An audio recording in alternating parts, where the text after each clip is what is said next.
सारे कॉकरोचों को, cockroach in chief, all the cockroaches, commanders और जो सब यहाँ पर जमा हैं, आप सभी को मेरा फिर दोबारा लद्दाख के पहाड़ियों से अभिनंदन।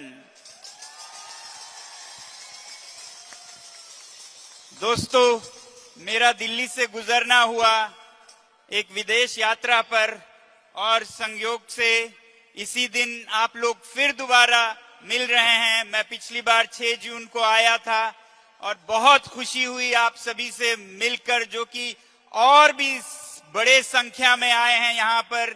और सबसे बड़ी बात, बहुत ही सुव्यवस्थित ढंग से आए हैं, बहुत अच्छे सलीके से, तरीके से। आज कुछ कहें तो सुन भी सकते हैं, ऐसा लग रहा है। सुन सकते हैं आप मेरी बात? बहुत बहुत बहुत खूब। तो मैं अपना परिचय दूं तो आप में से बहुत लोग मुझे जानते हैं। मैं सोनम वांगचुक हूं, लद्दाख से आता हूं। मगर उससे भी ज्यादा मैं कहना चाहूंगा, मेरी जिंदगी क्या रही है। मैं अपनी जिंदगी को संक्षेप में अगर कहूं तो शिक्षा और पर्यावरण, शिक्षा और पर्यावरण हमेशा से मेरे मुद्दे रहे हैं, क्योंकि यही हमें अंधकार से उजाले की तरफ ले जा सकता है। तमसो मा ज्योतिर्गमया विद्योर्मा अमृतम गमया। तो शिक्षा मेरा हमेशा मुद्दा रहा है, जो कि हमारे लिए बिना ज्ञान के हम अंधकार में अंधों की तरह होंगे। और दूसरा पर्यावरण, हमारे पृथ्वी का पर्यावरण संतुलन, हमारे सांस लेने की हवा, पीने का पानी, ये स्वच्छ हो तभी हमारी शिक्षा भी काम आएगी। वो आने वाले पीढ़ियों के लिए कैसे सुनिश्चित करे, ये मेरा मुद्दा दूसरा रहा है। शिक्षा और पर्यावरण मेरा मुद्दा रहा है और सत्य और अहिंसा मेरा रास्ता रहा है, जिस पे आप सब भी चल रहे हैं। आप सभी को बधाई कि आज आप अहिंसा के रास्ते पे बहुत ही शांति से फूलों के साथ आगे बढ़ रहे हैं। तो उसका मैं अभिनंदन करता हूं आप सभी को। ये हमारा रास्ता हो, मेरा रहा है हमेशा से। सत्य पर चलें, सच पनपे और झूठ दबे, ना कि उसका उल्टा। उसी तरह हमेशा कहता आया हूं, इस रास्ते पर चलते हुए इंसाफ हमारी मंजिल है, इंसाफ हमारी मंजिल है। हर एक को इंसाफ मिले, शिक्षा के द्वारा न्याय मिले सभी को, ये हमारे मंजिल है। तो आज मुझे यहाँ आकर आप लोगों से फिर दोबारा मिलकर ये बताने में बहुत खुशी हो रही है।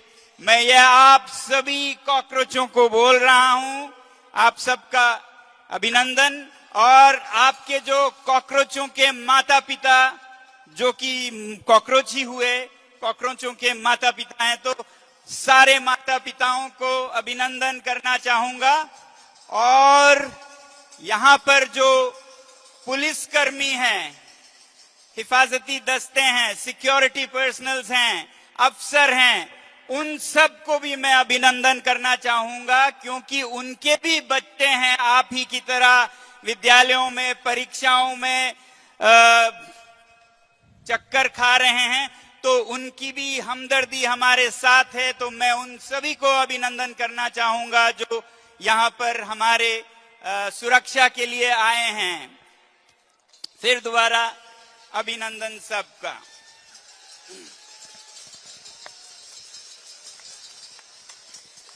तो जैसा हमने देखा है, मैंने पहले भी कहा है कि शिक्षा की हालत अच्छी नहीं है। हम यहाँ पर आज जो हमें मुद्दा दिख रहा है वो है परीक्षाओं का। जिस तरह से सालों के मेहनत के बाद, 12 वर्ष के मेहनत के बाद, तपस्या के बाद एक परीक्षा होती है, उसमें भी अगर बेईमानी हो, धांधली हो, सच की विजय नहीं हो, असत्य की विजय हो, तो फिर कोई विद्यार्थी करे तो क्या करे जब वो अपनी तपस्या का फल लेने आता है। तो ये आपका आज का मुद्दा है, मगर मैं हमेशा कहता हूं कि इसके पीछे भी जरूर देखें। ये तो सिर्फ पैमाना है, ये तो सिर्फ एक मापदंड है जिसमें कमी है, मगर जिसे मापा जा रहा है उसमें और ज्यादा कमी है। पूरे शिक्षा प्रणाली को सुधारने की जरूरत है। और दूसरी बात मैं ये कहता हूं कि सबसे पहली रिक्वेस्ट है, सोनम सर आपसे कुछ बात करना चाहते हैं, प्लीज। पानी सबको मिलेगा, प्लीज सोनम सर की बात सुन लीजिए पहले। पानी सबको मिलेगा, हवा भी मिलेगा, अगर आज से हम पर्यावरण की खिदमत करें, उसका ख्याल रखें। नहीं तो इसी तरह हम पानी के लिए तरसेंगे और सबको मिलेगा, सबको मिलेगा। तो हम कह रहे थे कि शिक्षा में हो क्या रहा है इस पर हमारा ध्यान नहीं जाता है। हम तो सिर्फ ये देखते हैं कि दूध को मापते कैसे हैं, लीटर में मापते हैं कि ग्राम्स में मापते हैं। उसमें उतार चढ़ाव ऊपर नीचे हो, उसके लिए हमें इतना चिल्लाना, इतना मेहनत करना पड़ रहा है। अब कोई हमें बताए कि वो दूध ही पानी में मिला है या पानी में दूध मिला है, यानी कि प्रणाली ही गड़बड़ है, तो हमें कितना दुख होगा। तो इसलिए ये तो टिप ऑफ द आइसबर्ग है जो हमें दिखता है। ये परीक्षाएं, जो शिक्षा की प्रणाली है, उसी में बहुत बेहतरी लाने की जरूरत है। मैं सराहना चाहूंगा कि भारत में अच्छी शिक्षा नीति आई है और उसका धन्यवाद भी करना चाहूंगा, मगर उसका अमल, उसका जो व्यावहारिक जमीन पे उतारना है, उसमें बहुत कमियां हैं। तो उसके लिए हमें आवाज उठानी होगी कि शिक्षा की प्रणाली को भी सुधारा जाए। अब थोड़ी देर के लिए सोच लीजिए, प्रणाली भी सुधर गया और परीक्षाएं भी ठीक हो गई, तो क्या आगे जाकर आपकी जिंदगी बहुत खुशहाल या गर्व का होने वाला है?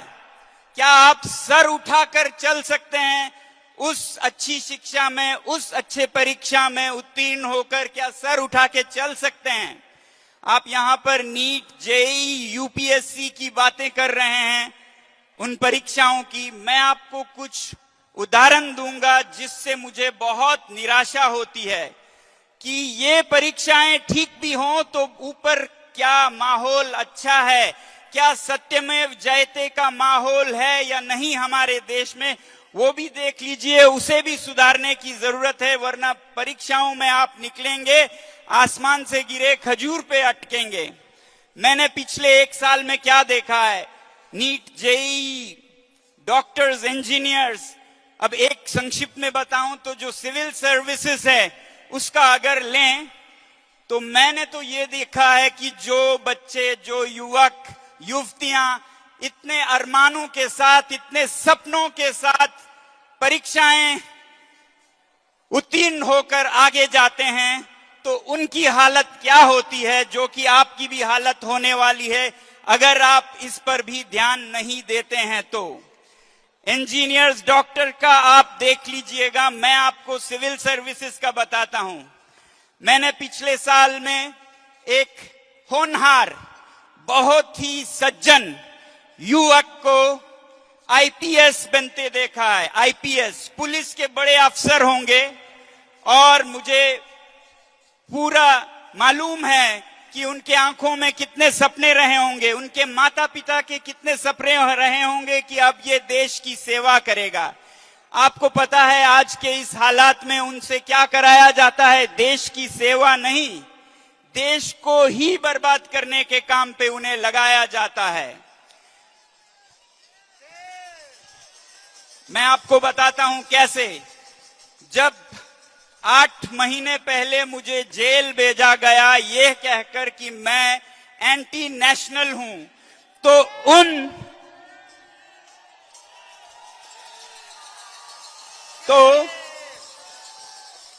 धन्यवाद, मगर हमें मेरे इस उदाहरण पे नहीं जाना है, आपको रास्ता साफ करना है ताकि ऐसा आपके साथ भी नहीं हो। तो मुझ पे जिसने हमेशा देश की सेवा की है, शिक्षा, पर्यावरण के जरिए, उस पर एंटी नेशनल होने के इल्जाम, एलिगेशंस, फेक लगाने के लिए उस आईपीएस ऑफिसर के सर पर बंदूक रखा जाता है कि तुम ये लिखोगे और साइन करोगे। ऐसे झूठ पर आपको साइन करने का वक्त आ सकता है, जबकि आपने देश की सेवा करनी थी, आप देश को ही तोड़ने में लगा दिए जाते हो। ये आगे होता है। वैसे ही मैंने देखा है आईएएस, जिसे इतना प्रतिष्ठित मानते हैं, जिसे पाने के बाद कितने सपने देखते हैं हमारे युवक युवतियां, आप लोगों के भी सपने होंगे, मगर आगे जब वो सर्विस में जाते हैं तो वो जो गिरफ्तारी का वारंट था या डिटेंशन ऑर्डर था मेरा, जिसमें मनगढ़ंत बातें कही गई थी कि ये पाकिस्तान से, ये चीन से, इसने दंगे उकसाए, जिनका किसी को भी भरोसा नहीं है, विश्वास नहीं है, ये सच है, मगर उस पर साइन एक आईएएस ऑफिसर से करवाया जाता है। आप समझ रहे हैं, ये आगे आपका भविष्य है। अगर देश में सत्यमेव जयते नहीं हो, अगर देश में यही हालत रही, तो आप परीक्षाओं से पार कर ले भी तो ऐसे डॉक्टर बनेंगे जो फर्जी सर्टिफिकेट देंगे, किसी को क्रिमिनल बनाने का, किसी को क्या दवा दिलवाएंगे, आपसे कोई भरोसा नहीं है।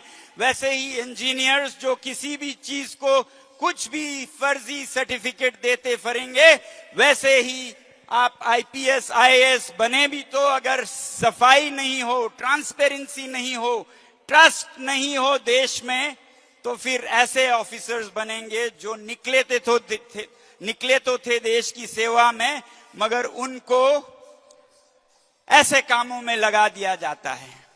अब उनके सामने उनका तनख्वाह, जो कि उनका हक है, उनके सैलरीज, वो उनका हक है, उसके लिए उन्हें ईमान बेचने की जरूरत नहीं होनी चाहिए। क्या होनी चाहिए, आप बताइए? क्या तनख्वाह के लिए हमें अपना जमीर बेचने की जरूरत होनी चाहिए? बेईमानी करने की जरूरत होनी चाहिए?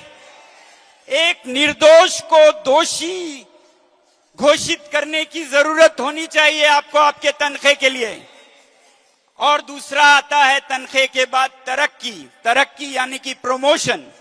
वो प्रमोशन तो आपका अधिकार है, देश की जितना सेवा करें उतना आप ऊंचा उठें, मगर आपका प्रमोशन तब मिलता है जब किसी को आप देशद्रोही घोषित करके जेल में भेज देते हैं।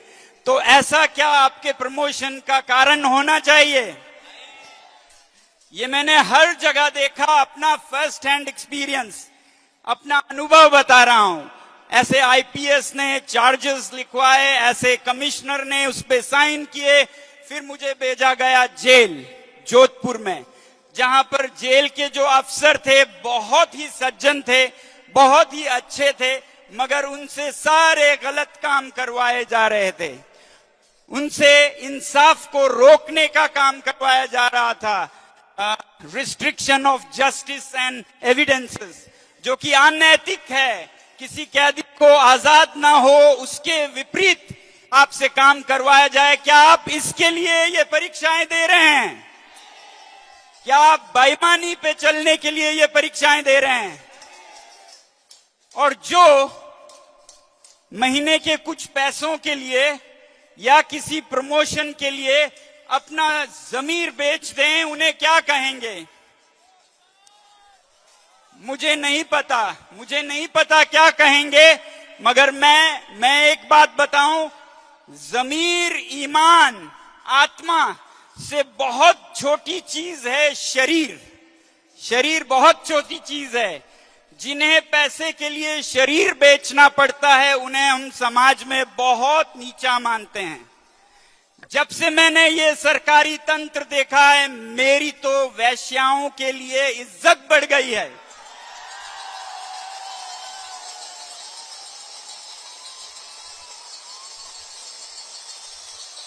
इज्जत बढ़ गई है रेड लाइट एरियाज के वर्कर्स के लिए, क्योंकि वो सिर्फ जिस्म बेचते हैं, मजबूरी में बेचते हैं और किसी का हानि नहीं करते, जितने ये हमारे अफसर एक तनख्वाह के लिए अपनी ईमान, जमीर सब बेच देते हैं।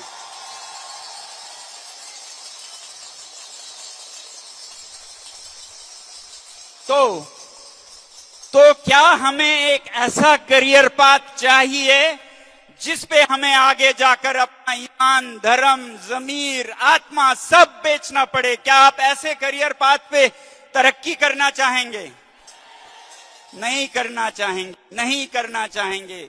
किसी को भी ऐसा मजबूर नहीं किया जाना चाहिए कि जिस्म बेचने वालों से बहुत बहुत बहुत नीचे गिरे, जिसने आत्मा बेच दी, जमीर बेच दी तनख्वाह के लिए, तरक्की लिए, उनके आगे तो वैश्याएं भी भगवान हैं। मैं आज आप लोगों से कहना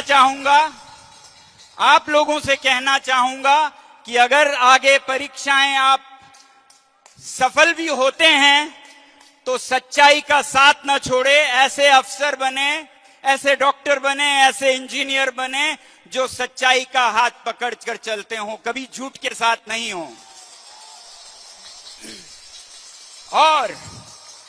और जो आपसे पहले ऐसे सेवाओं में आ चुके हैं, जिन्होंने वो परीक्षाएं जो आपका सपना है उन्हें क्लियर कर लिया है, अब पदों पर बैठे हैं, उनसे मैं हाथ जोड़कर विनती करूंगा, आप जमीर ना बेचें, ईमान ना बेचें, चाहे आपकी जान चली जाए।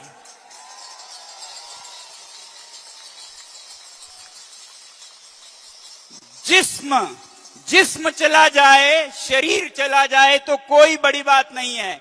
आत्मा कपड़े बदलने की तरह पुनर्जन्म लेती है, ऐसा कहते हैं। मगर आत्मा ही अगर बेच दें तो फिर क्या रहेगा आपका? तो इसलिए मैं कहूंगा इन सभी अधिकारियों से कि जब भी आप पर ऐसा दबाव पड़े तो आप साफ इनकार करें, मैं ये नहीं करूंगा, मैं अनैतिक काम नहीं करूंगा।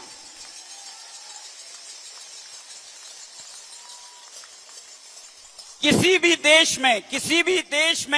किसी भी अफसर पर अगर ऐसा दबाव आए तो वह अपना ईमान धर्म नहीं बेचता है, वो इस्तीफा दे देता है, मगर अपना ईमान जमीर नहीं बेचता है। ऐसे अधिकारी हमें चाहिए भारत को महान बनाने में। और यहां तो हम ऐसे एक मंत्री से जिम्मेदारी की मांग कर रहे हैं जिनसे स्पष्ट साफ गलतियां हुई हैं, उनसे जिम्मेवारी लेने को कह रहे हैं, वो तक जिम्मेवारी नहीं ले रहे हैं। तो अगर हम चाहते हैं कि भारत एक सत्य पर चलने वाला देश, एक महान देश, एक विश्व गुरु देश बने, तो वो सत्य पे मार्ग,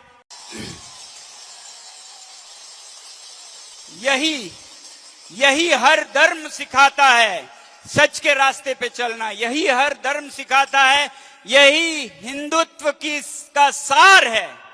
हिंदुत्व का सार यही है कि हम सत्य से कभी न बिछड़ें। तो इस पे हमें चलना होगा, जो आगे हैं उनसे भी आग्रह करना होगा कि वो सच के ही रास्ते पे चलें। तो एजुकेशन में तो ये हालत है, परीक्षाएं जो आप हैं, बड़ों के दुनिया में जाएं तो इलेक्शंस का भी यही हालत है। इलेक्शंस का भी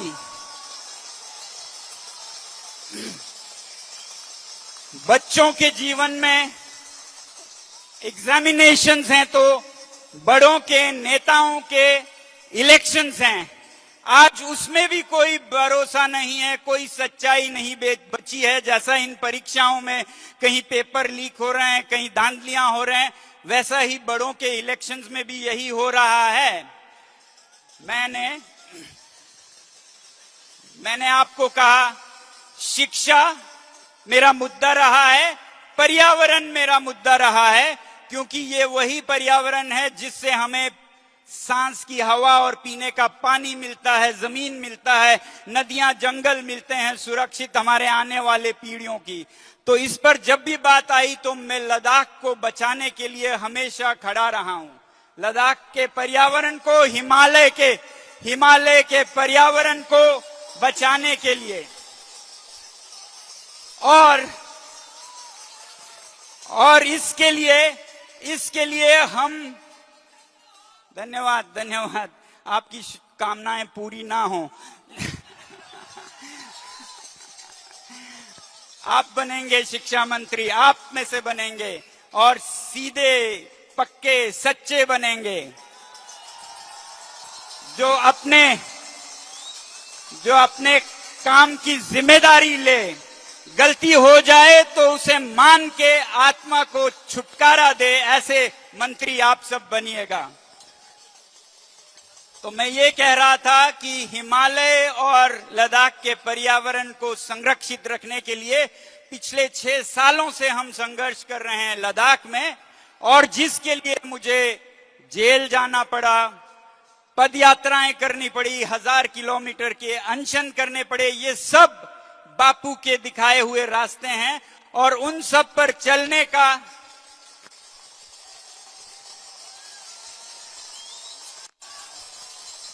और उस शांति के पथ पर चलने का सिला ये मिला कि हमें ही देशद्रोही बनाकर जेल भेज दिया गया।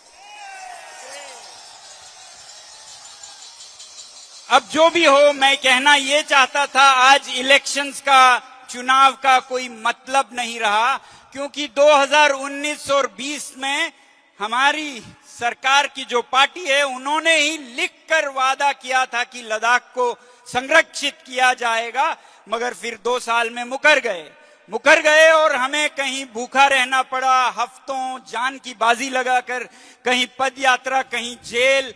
और उसके बाद मैं आप लोगों को ये किसी कारण से बता रहा हूं, उसके बाद पिछले 22 मई को एक बहुत बड़ी बैठक हुई जिसमें फैसला हुआ कि लद्दाख में लोकतंत्र लाया जाएगा, एक खास असेंबली के जरिए, वैसे ही लद्दाख को संरक्षण दिया जाएगा।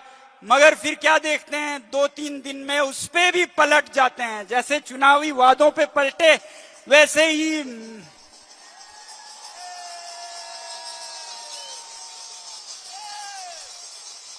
तो अगर इस तरह हम वादों से पलट जाएं तो ये कैसा राष्ट्र होगा, इस राष्ट्र की क्या इज्जत होगी।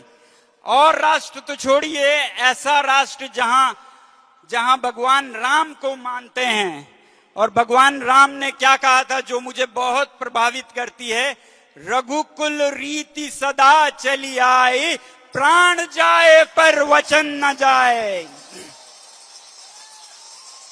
तो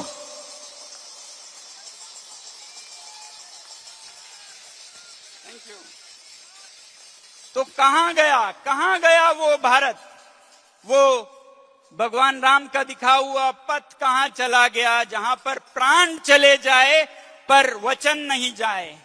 अब तो यहां वचन उनके जाते हैं और प्राण हमारी जाती है। तो मेरा कहने का मतलब यह है कि अगर भारत को महान बनाना है या सामान्य देश बनाना है, महान थोड़ी देर बाद हो, सामान्य राष्ट्र बनाना है, एक स्वाभिमानी राष्ट्र बनाना है, तो हमें सत्य पर चलना होगा। ट्रस्ट, ट्रांसपेरेंसी, अकाउंटेबिलिटी लाना होगा। ट्रस्ट, ट्रांसपेरेंसी और अकाउंटेबिलिटी लाना होगा।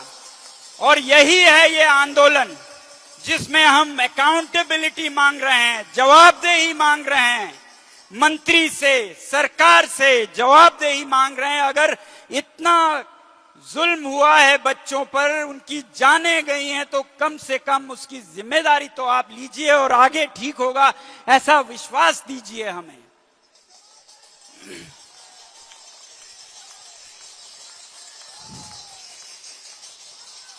जी हां, जिम्मेदारी लेनी होगी, जिम्मेदारी लेनी होगी। जिंदाबाद। और मैं ये देख रहा हूं कि चाहे विद्यार्थियों का ये आंदोलन हो, कॉकरोचेस का, जो कि शिक्षा के बारे में है, उसमें भी सार यही है कि अब कोई भरोसा नहीं रहा, ट्रस्ट नहीं है, ट्रांसपेरेंसी नहीं है, अकाउंटेबिलिटी नहीं है। यही दिख रहा है आपको। परीक्षाएं लीक होती हैं, कोई ट्रांसपेरेंसी नहीं है, कोई जिम्मेदारी नहीं है, ये देख रहे हैं आप। वैसे ही पर्यावरण के मामले में भी मैंने यही देखा है कि आप वादे कर लेते हैं और उसे सरकार बनाने के बाद भी, चुनाव जीतने के बाद आप भूल जाते हैं। तो इसमें कोई ट्रस्ट नहीं रह जाएगा चुनावों में। बाकी चुनावों में तो कितने ही मसले हैं, आपके इलेक्शन रिगिंग की बातें आप देखेंगे बहुत पाएंगे। मैं तो एक उदाहरण दे रहा हूं जो हम पे गुजरी है, उससे बहुत बदतर उदाहरण आपको मिलते हैं। तो जब तक इसमें भी ट्रस्ट, ट्रांसपेरेंसी और अकाउंटेबिलिटी नहीं हो, इस देश में भरोसा नहीं रहेगा। तो इसलिए मैं इन दोनों मुद्दों को आज देश का सबसे बड़ा मुद्दा देखता हूं, ट्रस्ट, ट्रांसपेरेंसी, अकाउंटेबिलिटी का।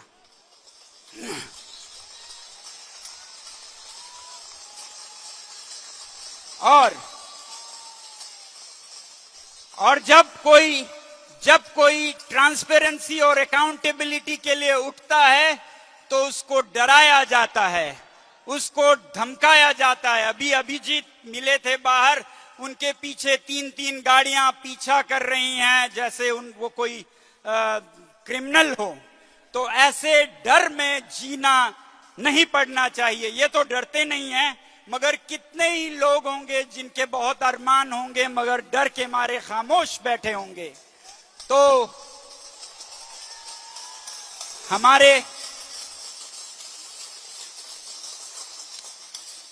इंडिविजुअल्स व्यक्तिगत रूप में जो ट्रांसपेरेंसी मांगते हैं, अकाउंटेबिलिटी मांगते हैं, ये कॉकरोचेस जो यहां पर काम करते हैं उन्हें डराया जाता है अलग अलग तरीकों से।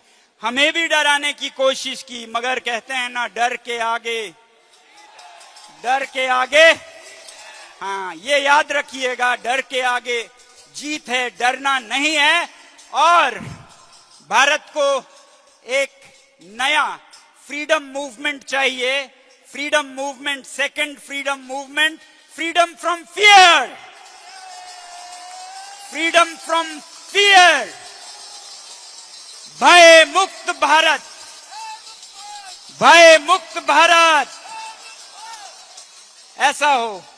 ये इंडिविजुअल्स की तो बात छोड़िए, जो व्यवस्थित मीडिया चैनल्स हैं जिनका धर्म है आप तक सच्चाई पहुंचाना, मीडिया का धर्म है लोगों तक सच्चाई पहुंचना, वो चाहे किसी को कड़वी लगे, मीठी लगे, संतुलित सत्य पहुंचाना, वो भी भय के शिकार हैं।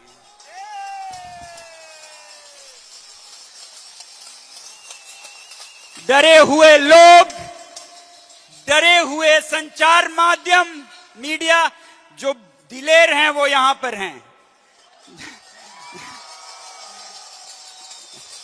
जिनको भय नहीं वो यहां हैं, भयभीत किन्हीं कोनों में, कहीं अंधेरों में छुपे हुए हैं, सच पूछें तो कॉकरोचों की तरह।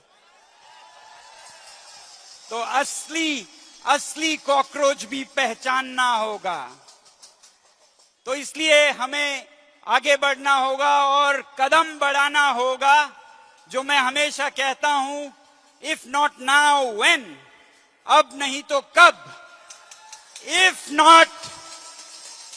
नॉट अस हु, हम नहीं तो कौन। तो इसे मैंने थोड़ा और संक्षिप्त में सोचा, हम कहें जैसा मैं सुनता हूं, अभी नहीं तो कभी नहीं, अभी नहीं तो कभी नहीं, और हम ही नहीं। अगर हम खुद को छुपा लें तो सभी नहीं, हम ही नहीं तो सभी नहीं, अभी नहीं तो कभी नहीं, सच की वाणी दबी नहीं, कभी सच्चाई दबी नहीं रहेगी, सच की आवाज दबी नहीं, अभी नहीं तो कभी नहीं। मगर इसे करने के लिए आगे कौन आएगा? हम ही नहीं।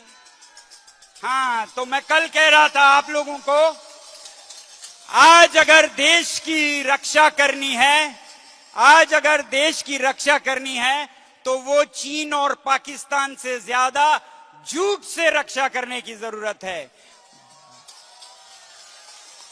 असत्य से रक्षा करेंगे से रक्षा करनी होगी, भय से रक्षा करनी होगी।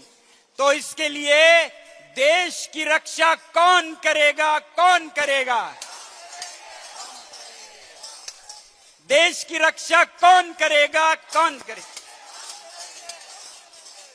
सच की रक्षा कौन करेगा? कौन करेगा?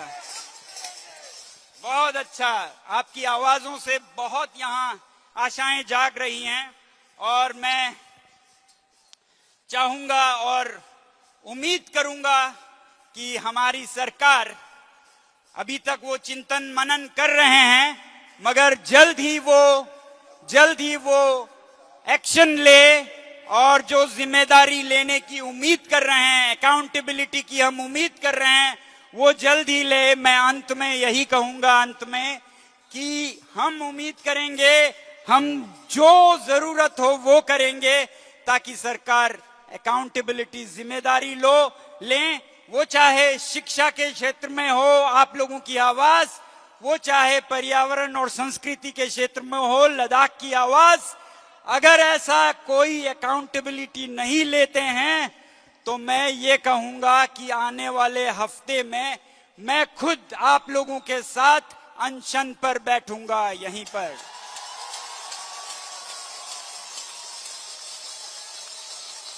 जी हां,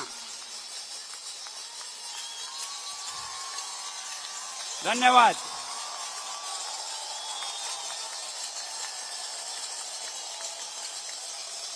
धन्यवाद।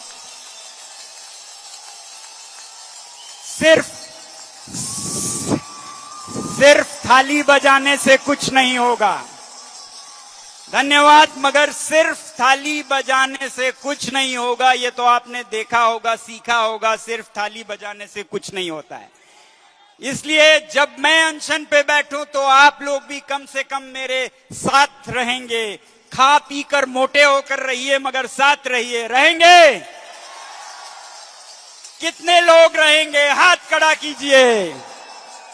पीछे शायद नहीं रहेंगे। पीछे वाले अगर साथ रहेंगे, जवाबदेही की मांग करते हुए, भय मुक्त भारत की मांग करते हुए, ट्रुथ, ट्रांसपेरेंसी, अकाउंटेबिलिटी की मांग करते हुए, तो हाथ खड़ा कीजिए। धन्यवाद।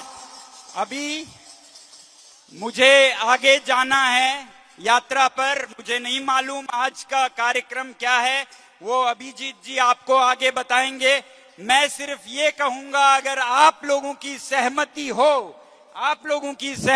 हो तो अगले शनिवार तक अगर कोई जवाबदेही नहीं हो तो मैं अनशन पर बैठूंगा यहां पर आप लोगों के साथ।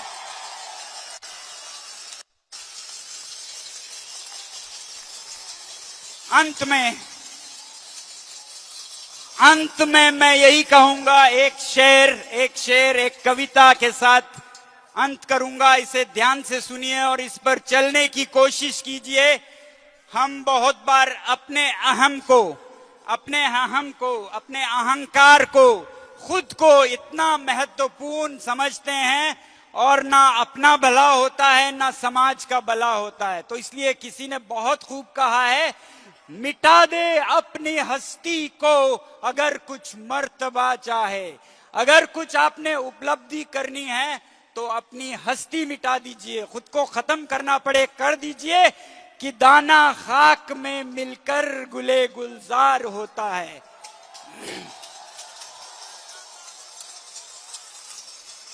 आप देखते हैं बगीचों में गुले गुलजार फूल उगे होते हैं, मगर आपको समझ आना चाहिए उस बगीचे के रंग बिरंगे फूलों के पीछे एक ऐसा बीज है जिसने अपने आप को धरती में भस्म करने का निर्णय किया कि दाना खाक में मिलकर, वो बीज मिट्टी में मिलकर फिर ये चमन, ये गुले गुलजार, ये बाग बना है। तो आप लोग भी मिटा दें अपनी हस्ती को अगर कुछ मर्तबा चाहे कि दाना खाक में मिलकर गुले गुलजार होती है। इसलिए अपना अहंकार, मैं बड़ा कि कौन, मेरे विचार, उसके विचार, ये सब छोड़िए और सच्चाई को बचाने के लिए आगे आइए। वो सारे अधिकारी जो दफ्तरों में बैठे हैं उनसे कहूंगा सच्चाई के साथ चलें।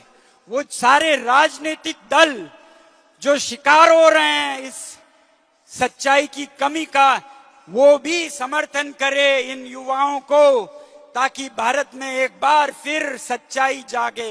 हर पॉलिटिकल पार्टी, हर ऑर्गेनाइजेशन, हर अधिकारी से ये कहूंगा कि अपना ईगो छोड़ दें, अपनी हस्ती मिटा दें और फिर गुले गुलजार होगा। बहुत बहुत धन्यवाद, बहुत बहुत धन्यवाद।